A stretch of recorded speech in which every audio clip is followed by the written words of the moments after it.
तिथंच पाहतो.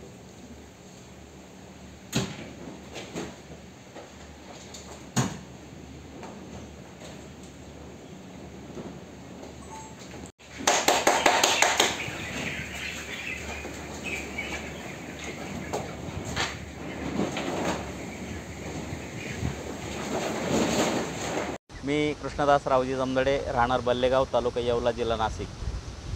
2006 पासून मी पोल्ट्री व्यवसाय करतो. शेतीला जोडधंदा म्हणून हा माझा व्यवसाय आहे.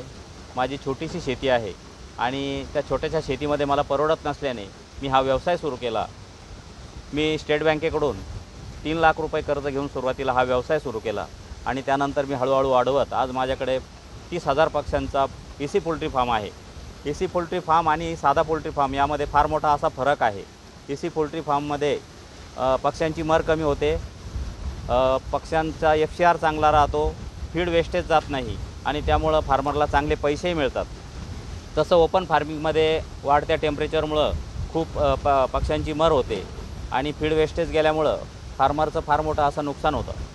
मी तर असं म्हणेन की भविष्यामध्ये सर्व पोल्ट्री धारकांनी पोल्ट्री व्यवसायामध्ये एसी फार्मिंग करावं, जेणेकरून जास्तीत जास्त पैसे शेतकऱ्यांना मिळतील. धन्यवाद.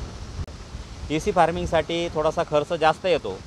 साधारणतः 6,000 पक्ष्यांच्या एसी करण्यासाठी 6,000 स्क्वेअर फीट तर त्याला 25 ते 30 लाख रुपये खर्च येतो आणि तो आपला 2-3 वर्षामध्ये खर्च निघतो. परंतु तिथून पुढे 30 वर्ष आपण सलग त्याचा फायदा घेऊ शकतो आणि चांगले पैसे कमवू शकतो.